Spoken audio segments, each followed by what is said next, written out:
Yo, what's happening, guys? It's GM Cody. Already tried to record this video once. My neighbors interrupted me because they were arguing outside, and so I had to stop the video. Uh, but anyways, part two, take two, I should say. And tonight, well, I should say, so a couple weeks ago, I asked, what kind of video you guys wanted to see, and you guys, I put up some options there, and you guys said you'd like to see another RPG review. Well, unfortunately, you're not quite getting an RPG review tonight. Sorry. Kind of changed my mind. So, this is more going to be my experiences and thoughts about a game I love. And I think you can guess what game that is by all the stuff I'm surrounded with. Like this awesome vintage t-shirt that I have here. And, the lovely Gangrel hanging out behind me. We're going to be talking about Vampire the Masquerade. And I'm sure half of you are tuning out and half of you are tuning in right now. And that is completely cool. I understand. Because it is a very divisive game. And we'll touch on that later. But yeah, it's one of my favorite role-playing games. Vampire the Masquerade. And also, we're going to be talking about my experiences of, playing Vampire the Masquerade and getting introduced to it. And the whole story about that. And also the world, a little bit about the World of Darkness as a whole. And Vampire the Masquerade is really one of those touchstone games for me. When I say a touchstone, it's, one of those things that you get experience to in your life that has a big impact on you, like whether it's a movie you saw or, an album you listened to, and there's many of those things for me. But, as far as like touchstone games, we've talked about a few of them. AD&D 2nd Edition was one, obviously, because it was the first one I was introduced to. Star Wars D6, because it was the first role-playing game I physically bought and owned, and it was probably the first real proper role-playing game I played and GM'd with Star Wars D6, and we'll definitely do a video about that sometime down the road because I love the D6 system, and I especially love the Star Wars D6 game. The other one would be Shadowrun. Believe it or not, even though I don't really talk much about Shadowrun, Shadowrun holds a special place in my heart. And I do talk about Shadowrun occasionally and talk shit about it, but to be honest with you, I really love Shadowrun. And again, that's one of those divisive games, I know, but it had a big impact on me. And the other one was Vampire the Masquerade. And so that's what we're going to be talking about tonight. So, Vampire the Masquerade. How did I get introduced to this game? I will say up front too, this is not going to be an introduction to Vampire the Masquerade, so if you don't know anything about it, this is probably not going to be the best place to start. I will be talking a little bit about lore maybe, and we are going to look at the book.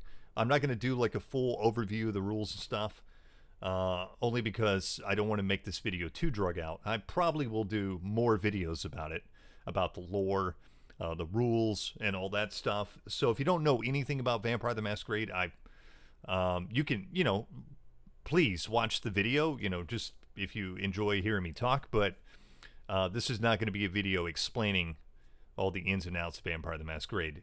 And also, I think most of you guys are probably familiar with it. And if you're not, there are some great YouTubers out there that do a much better job than I ever could explaining the lore and rules and everything else. So, and again, I'm going to do my own videos on that because why the hell not eventually. But tonight, that's not what we're talking about. We're just kind of talking about my experiences with it and some things I wanted to say about it and whatever, just sharing my love and passion of Vampire. So, back to it. How did I get into Vampire the Masquerade? Well, I've already talked about, and I talk a lot about, my past in gaming and stuff. I am a nostalgia guy. I live in the past. Not just my past, but other people's past too. I just love hearing stories about, people growing up and people gaming, and not just gaming. I love history. I just, I think I belong in another time, another place, maybe. I don't know. But, I really love the past more than I love the future and present. I don't know what it is about me, but that's just the way I've always been. So, I do tend to wax nostalgic a lot. So you guys are probably, and also I did a video a month or so ago. I don't really remember when. Kind of about my origins in gaming, which I still need to do the second part of, but and kind of told where I got started in gaming, and all how I got wrapped up in this whole business and became obsessed for life, really. But it was during that time, if you've watched that video, I talked about my middle school days, and I got invited to play with this group of guys that had been playing regularly every week. And that was really my first proper gaming group. I played with my neighbors, Andy and Vince, who join me on the channel here regularly now, which is awesome. And I gamed with some other, kids at school and stuff. But generally, I didn't have like a real proper gaming group until, I was about 12. And I was drug into this gaming group of all these guys that I met in middle school. And, the game master was the oldest one, and he was probably about 14 or 15. And the rest of us were anywhere from like 12 to 15, right? So, and we would play every Friday, and really, because we were in middle school, a lot of times we would play on Saturdays and Sundays too. And, at that time we actually had like 3 groups. It was like the same guys, or rotating guys and gals. We had a few girls too. Yeah, so, we had like 3 groups going on, which was crazy. We gamed all the time. We were all really obsessed and into it. So anyways, but the main group we played with was on Friday nights at this guy named Dustin's house. And so we played at his house, and we would regularly rotate games all the time. And this has always been a theme in my gaming history, which I notice is really different for a lot of people nowadays. Maybe it is, maybe it isn't. Everybody's got a different experience, but and I still do this, and people get really weirded out by it. But I that's why I've played so many games, is because I've always rotated games. If something isn't sticking, we move on to something else. If I get bored of something, I don't want to do it. If I'm not having fun, I'm moving on. It's like, whether that's 1 session or it's 50 sessions, it doesn't matter to me. And I will change games on the drop of a hat. Doesn't bother me at all. Now, I know that bothers a lot of players and a lot of people, and I've experienced this firsthand, in the past few years with some new gamers that have joined, that have played with me face to face. They get really irked about that. It might be a weakness of mine, to be honest. But that's the way all of our groups back in the day did it, in middle school and in high school, and even after high school. We all did that. We had no problem with it. We would play a game for a while. We would be like, hey, look at this new thing, or hey, I want to play this game, and we would be like, cool. We'd roll up characters and we'd play that game. And sometimes, a game would stick, and we'd play like, a consistent game for a year or two or whatever, but we were always trying out new things and always playing different games. So if you want to know why I've played so many games, that's the reason why. But anyways, back to Dustin's house. So we'd regularly rotate games and play different games. And, we played things like, of course, we played AD&D 2nd Edition, and we played a lot of the campaigns, different campaign settings and things. Forgotten Realms, and we played a lot of Planescape. We played some Dark Sun. We played all that good stuff. We played GURPS a lot. Dustin really liked GURPS, and I liked it too at the time. And Dustin was always creating his own worlds, or he wanted to base a game off something he saw, like the Dark Crystal or Lost in Space or whatever. And he would just adapt it and write up his own like supplement for GURPS. And there were so many GURPS books made that you could adapt that game to anything, almost, really. So we played a lot of GURPS, and we played a lot of other things too that I can't quite remember because it was so long ago. But one of the games, one night I show up, and he's like, "Hey, we're not playing AD&D tonight. We're gonna play Vampire the Masquerade." And we're all like, "What the fuck is that?" So this was my first experience of Vampire the Masquerade. Now, if I remember right, I remember showing up late that night, and I'd already walked in. They had already started playing. They had already rolled up characters. They had already started playing. So I had to catch up real fast. So none of the lore or background or a lot of the things you would explain to a player up front were explained to me. And of course, this was a totally different kind of game that I'd ever been exposed to at that time. Probably that all of us have been exposed to. But to be real, it wasn't the greatest experience for me. But it was my first experience. And I could tell, Dustin was frustrated because we're a bunch of teenage boys, and we didn't really understand what this game was all about. And we were playing basically vampire action heroes. And, I've heard, I heard a lot of people say they played it like that back then. So, you can do what you want, but that's the way it clicked with us in our brain at the time, because we didn't understand anything else about it really. So we were just playing big damn superhero vampires, running around in trench coats with shotguns, blowing the heads off of, the nearest Sabbat cabal or whatever. And of course, Dustin got real frustrated real fast because he understood what the potential of this game was and what it was all about. And it wasn't clicking with us. So we didn't play Vampire the Masquerade a lot. Needless to say, every once in a while he'd drag it out and try it again. It just never worked out. But that was my first taste of it. And I kind of forgot about it until towards the end of middle school. I made the realization, and I've never talked about him before, but he had a huge influence on me growing up. And I've asked him to come on the channel, and he says he wants to. He's a busy man. But at some point or another, actually, he would have been good to have on this talk, and maybe I would like to have a talk with him about World of Darkness. Was my older cousin, Tommy, which I don't know if Tommy watches the channel or not. I doubt it, because he's a busy dude, and he's got things to do. But my older cousin had a huge influence on me growing up. He's about 7 or 8 years older than me. He was a late Gen Xer. And, me and him really growing up, he was like my older brother more than my older cousin.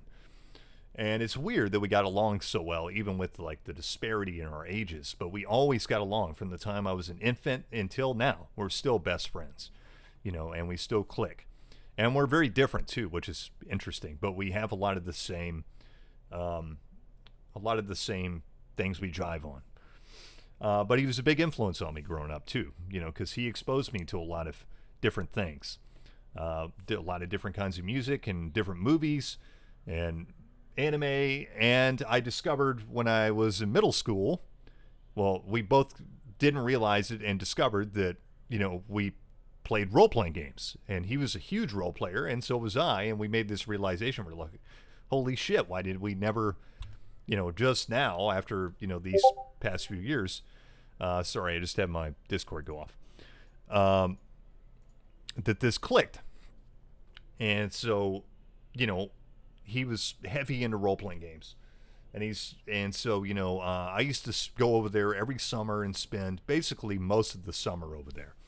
And me and him would hang out and have adventures. I remember us, running through the woods to go to the comic store, or, when he was old enough, we'd drive to the comic store or game store, and we played computer games a lot, and we watched movies we weren't supposed to be watching and anime we weren't supposed to be watching, and we played games and role-playing games.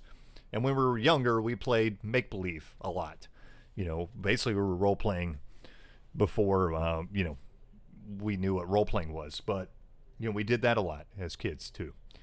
But anyways, I distinctly remember that summer. It was probably a year or two after I had this experience with Dustin. Tommy's like, hey, I've been playing this new role-playing game for a while now. I think you're old enough where you need to know what this is, dude. Check it out. And he exposed me to Vampire the Masquerade. Now, he actually took the time aside, and we spent like a whole evening poring over the books And he explained to me like all the lore and all the clans and what this game was all about and how you play it and his experiences playing it. And I mean, we just sat there for hours and hours, through the night and evening as he's, talking about the game. And he made me read the book of Nod and read the rule book, and we'd rolled up some characters. I don't think we actually played, from what I can remember. We might have. I don't really remember. But he was really into Vampire the Masquerade and wanted to share his passion with me. And I immediately fell in love with it, right? I've always loved monsters. I've always loved vampires, especially. I think the first horror movie I saw was actually, I was talking about this the other day, was one of the Christopher Lee Dracula movies. And I was very young when I saw that. And ever since then, I've loved vampires. I always loved The Lost Boys and Dracula. And I read Dracula, when I was a very young kid, like 8 or 9. And of course, anything, if it was vampires related, especially back then, it was usually good stuff, and I really dug it, and still do. I still love vampires, but vampires were definitely like one of my favorites.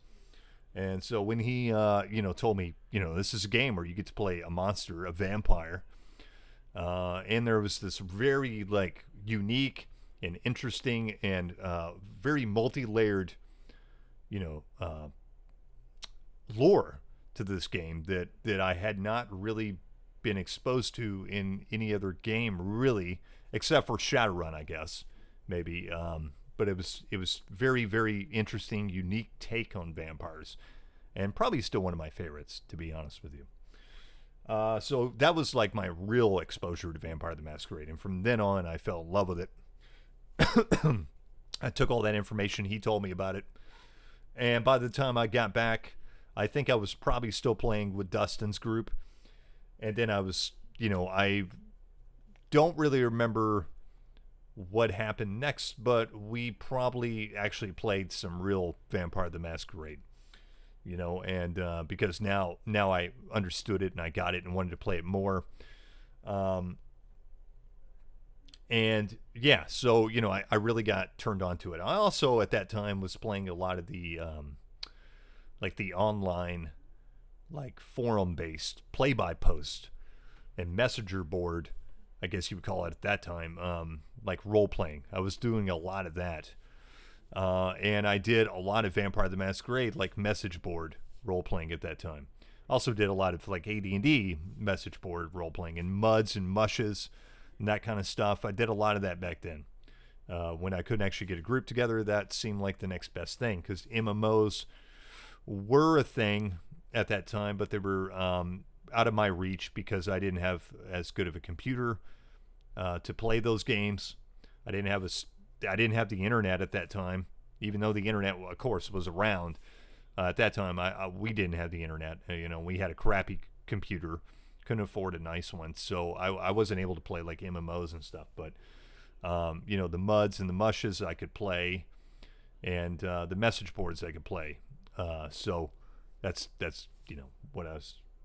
I played a lot of Vampire the Masquerade that way.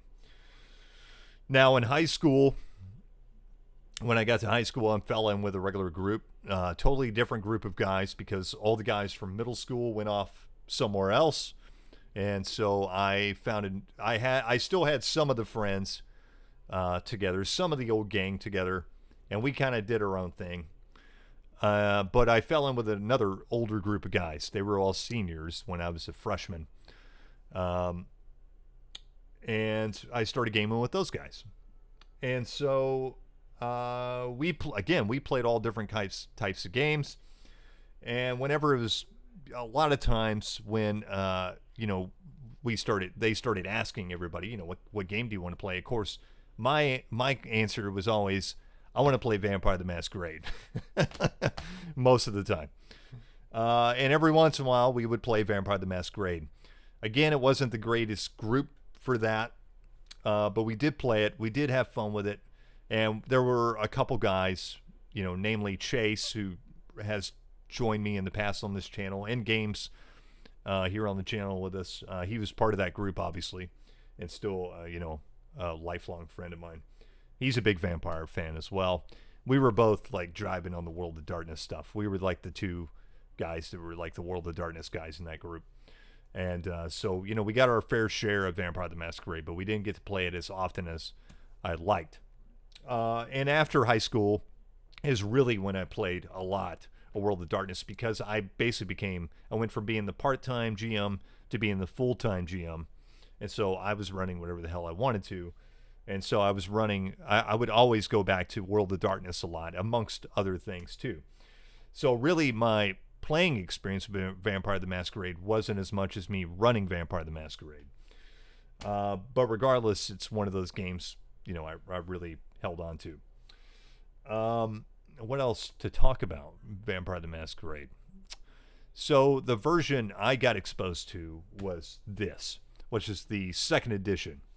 This is the one I was exposed to. And then, of course, later on, the revised edition came out, and that's the one we regularly use. But I think it was this book that I initially picked up.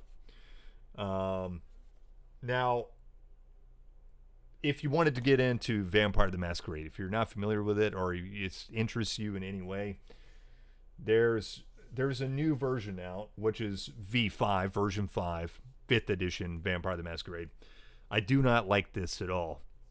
So, you know, have at it as you will. I'm sure plenty of people do. I don't know what the popularity of this is or whatnot. Cool cover, but not really the vampire I grew up playing. It's a totally different kind of Vampire the Masquerade, and it's not really what I jive on. Not a horrible game by any stretch of the imagination. Just I don't like it as much as the old Vampire the Masquerade. So I don't recommend this one per se, but it's not the worst choice either.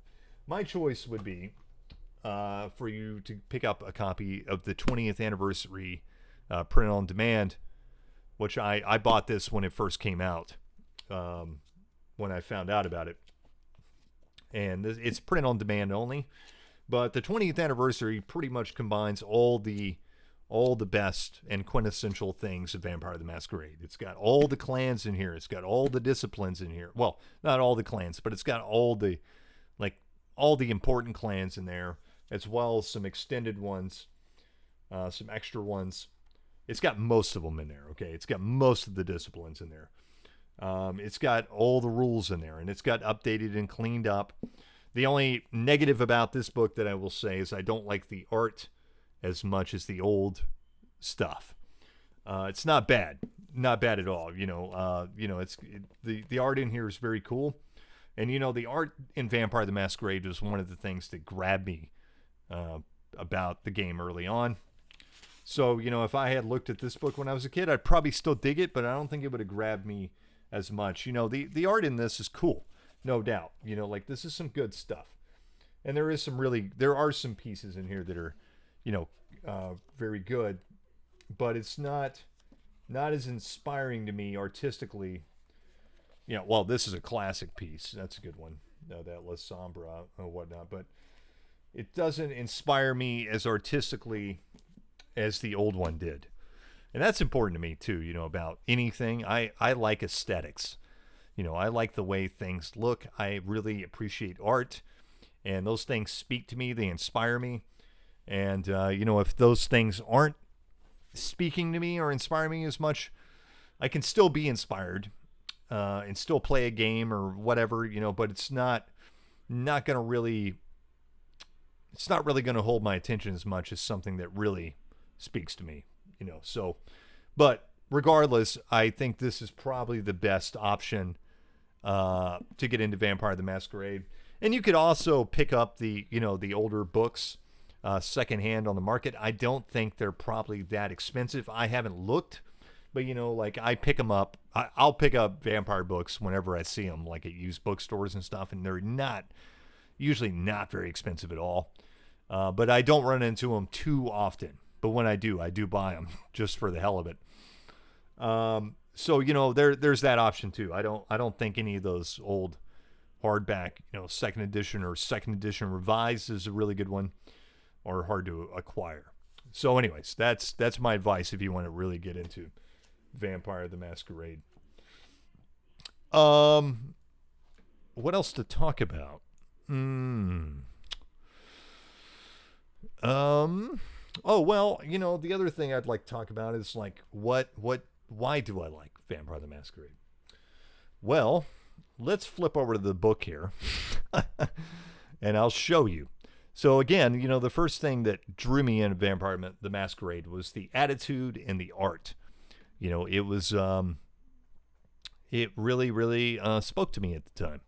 I think I've always been half a goth kid. So, this kind of stuff really spoke to me. And, to be honest with you, like I'm not saying that this was, I think this art and style really inspired a lot of things. I think the World of Darkness really inspired a lot of different things. No doubt, but there were other things like this already in the zeitgeist. But I think Vampire the Masquerade brought it to a whole nother audience and exposed them to it. So I really just brought out this book so we could look at the art, and the art in this book is some of my favorite like RPG art of all time, especially in the second edition. The first edition book's really good. The second edition revised is really good. Whatever, and a lot of the source books are really good, but the second edition core rulebook to me was perfection. And that's what we're going to look at here. Namely, the namesake artist of Vampire the Masquerade in my mind is, of course, Tim Bradstreet. And this is one of his pieces we're looking at here. And of course, Tim also, I'll change this real quick. Also did, my Tremere shirt here, which you can't see very well. There you go. That's also a Tim Bradstreet piece. And his style of art really inspired me when I was young. It still does inspire me to this day. I'd really like to meet Tim Bradstreet. He's a bit of a controversial artist because his art is based on actual photos.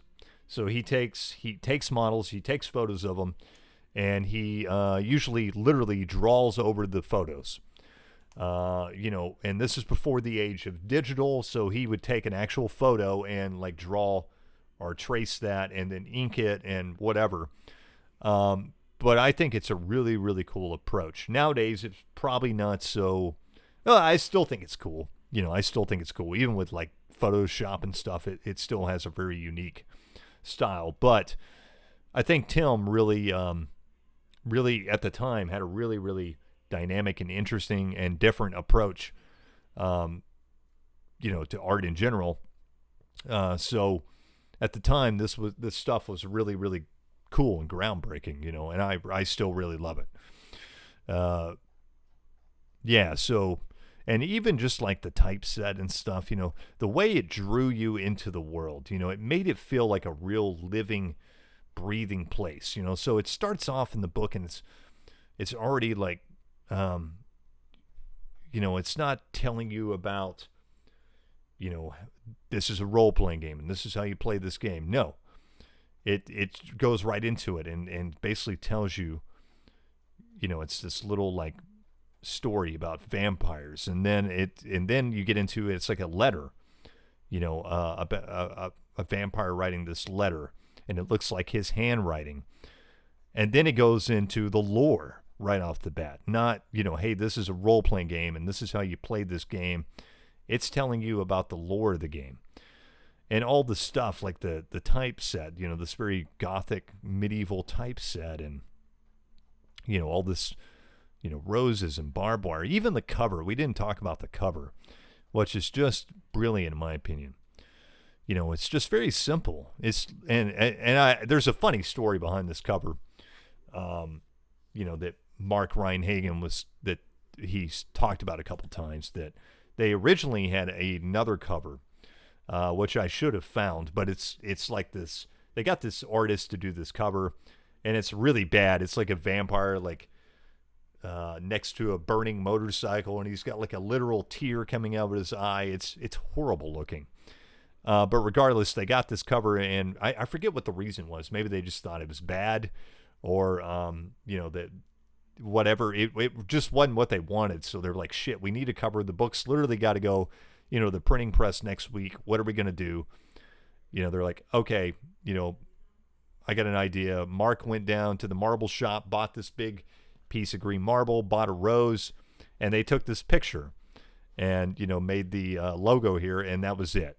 And it's iconic. It's iconic as hell, and it's stuck around for a long time. Even to the, even in the 20th anniversary, it still harkens back to the marbled cover, even though it doesn't have the rose on it. I particularly like the rose. It's a very different cover, especially for the time. And I think this came out in '89, is when the original first edition came out. And in '89, this was a very different kind of thing. It was very, this game looked more like an art book than a role-playing game. And, really changed like the zeitgeist of, what a role-playing game should be or can be or whatever. And I will say, we'll talk about that here in a minute. But anyways, yeah, just the artistic expression of this book really spoke to me as a young teenager, and still does. I think it's awesome. So it goes into the world and everything. And again, I'm not going to go into detail like we usually do. I just brought this up to explain some of the reasons why I love Vampire the Masquerade. It's not just the game. It's also the setting. It's also the artistic style of it. And everything else about it that I really enjoy about it. And that's what made me fall in love with it. All these reasons. Here's another great piece by Tim Bradstreet. This is a very classic piece, and I remember my friend had a T-shirt of this back in the day in middle school. I think his mom acquired it or something.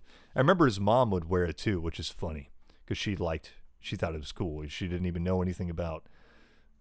She was a biker chick and a biker lady and security guard, big lady, and she just thought this chick was cool, so she wore this shirt all the time as well as he did, so that was funny. But yeah, the other thing that this game really, spoke to me with is it really, even though we were role-playing back in the day, this game really taught me how to role-play to another level that I didn't even understand until, I started playing Vampire the Masquerade. And I'm not saying that, you have to play Vampire to be a better role player, or that this is, it definitely, sparked off a revolution in changing the way people approach role-playing games. But, we had this argument last night on the stream and whatnot. You can play D&D and do some great role-playing, and you can play, whatever. You can play MERP, or you can play Paranoia. You can play anything. You can play fucking Tune, the role-playing game, and have a good, be a good role player. No doubt. But this game was the game that sparked me off in understanding my love in playing a character and getting into a character and really playing a role outside of just, I'm playing a character and I was making decisions and things, but this game really made me, not talking, even though I like talking in funny voices and stuff like that. Obviously, it just made me get into the character more, because it was more about playing a character and interacting with the other players and the NPCs, and less about, going into a dungeon and getting loot and all that stuff. And there's nothing wrong with that either, because I love that as well. I love both of these aspects, of role-playing games. So and it's easy for me to switch back and forth as well. So if somebody tells me that they're playing white box, wants to run a white box D&D game, or if I'm running white box or AD&D first edition, well, my mind is going to change mindset a little bit as to what my expectations of what that game should be. I'm still going to role play regardless of what game we're playing, but that level of, interaction and role playing is going to be, and acting, I guess you could say, is going to be a little different in that kind of game as opposed to, this kind of game. But this game really, inspired me, I should say, to cut to the fucking chase. It really inspired me to role play more and to get into a character, and it really helped me get into that. So, for that reason, it's very important to me as well. And I think, nowadays that's not such a big deal, but back then, this it was a big deal. So here's another Tim Bradstreet piece, and it's fucking awesome. Here we're getting into the setting, and this is one of the things that's missing from modern Vampire the Masquerade, and I always loved this, was gothic punk. I always loved that. The way they described the world of darkness was gothic punk, and it sums it up so well. You know, the world of darkness is not our world. It is our world, but darker, and, you know, a little bit more rough around the edges, and there's more crime, and there's more bad things happening, and it's a little darker and bleaker, and it might be raining more often, you know, stuff like that. And that really describes the ambiance really well. You know, it's gothic and it's a little punk. And I really love that about the old Vampire the Masquerade. Its setting, I appreciate a lot more than modern Vampire the Masquerade. I like the gothic punk setting. You know, so we're still talking about, you know, lore and stuff here. And here's the traditions of the masquerade and all that stuff. And this kind of stuff was one thing I loved about it. I loved the lore of Vampire the Masquerade. The lore of the setting at the time, especially for me, was just really interesting and unique. It still is. There's nothing quite, I mean, there's a lot of imitators now, but there was nothing quite like it when I first got into it. And it still speaks to me to some degree. But that was one thing I really got into. I really loved the lore of Vampire the Masquerade. And it was really cool. It was really cool stuff. The other thing I liked about the lore, you know, there was a lot of meta plot and stuff in Vampire, but to me, that was always just options. You know, you can take it or leave it. And we always did. You know, there was like a source book that came out and it had, or, you know, a novel or something. A lot of people took that for the gospel. I never did. You know, to me, that was just options. And if you read the core rulebook, it really presents the game. This is the setting. This is the world. This is how things work in vampire society. But it also makes it clear that's not how it works in every vampire society. And, you know, it pretty much leaves it at that. It doesn't say, you know,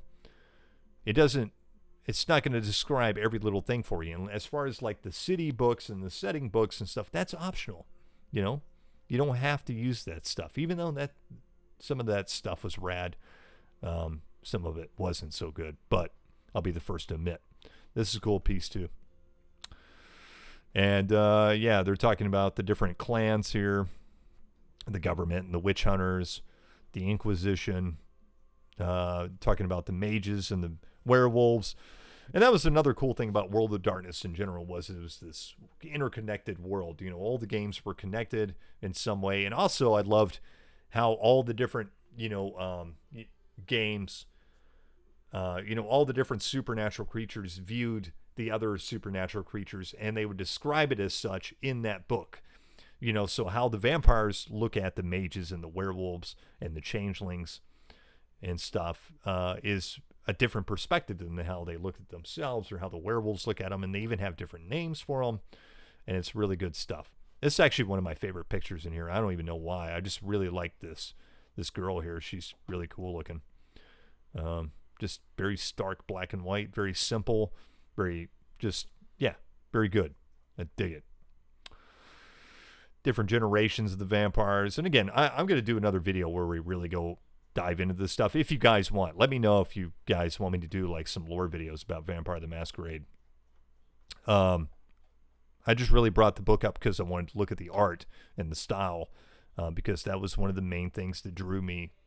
The aesthetic of it was what drew me to this game initially. Here's some other cool art. This one's really good. This one's great. This is very, you know, iconic for me, I guess. You know, very memorable. The Book of Nod, right? They actually made a real Book of Nod, which is really cool. This one's really cool. The Nosferatu. And here, finally, we get into rules, and this is page 75, which is crazy. And the rules, you know, the storyteller system was a good system. I really enjoyed it, and still do. I think it was a really good system. And the way you made a character really encouraged you to create a character and think about where they come from and who they were and, you know, what skills they should have and things like that. Pretty cool piece. Another great piece here again, Tim Bradstreet. Let's see. I just mainly wanted to look at the art. But yeah, you know, the rules, the storyteller system was really good as well. And I really liked, I did really like the way you create a character in this. And it made you think about who your character was as you're making that character. And, you know, where he came from and what's his backstory and who is he, and, you know, things like your nature and demeanor. You know, how do you, you know, expose yourself to the world, and who are you truly inside? Of course, here's this Tremere that's on my t-shirt here. But yeah, really cool stuff. Good piece. Cool. Yeah, good stuff. And, you know, I know Vampire the Masquerade is a really divisive game, especially for people that grew up during that time, because it brought in a whole new wave and different crowd of people that were getting into role-playing games because of this game. And, you know, I'm not going to lie to you. You know, a lot of those people, you know, a lot of World of Darkness, there are a lot of World of Darkness people that are a little snobbish about World of Darkness. I'm not one of those people. I am a World of Darkness fan, but I'm not one of those, you know, because again, I play White Box D&D and I play MERP and I play all these old school games. You know, I play Gamma World and all this stuff, and I can enjoy that just as much as I can enjoy this. But I understand why you wouldn't enjoy it, though. It's not for everybody. I get it. You know, like, totally understand. So, you know, I'm never going to fault anybody for not liking World of Darkness. Like, I totally understand it. Here we go, all the different clans. You know, the Bruhan, the Gangrel, the Malkavian. The Malkavians, as far as, like, the art, is probably my favorite. The Nosferatu. This guy looks cool, too. Torador. Tremere. I love the Tremere picture, too. This little girl with the rabbit. She's really spooky. Looks like Wednesday Addams. The Ventru. You know, it only has the 7 clans in here.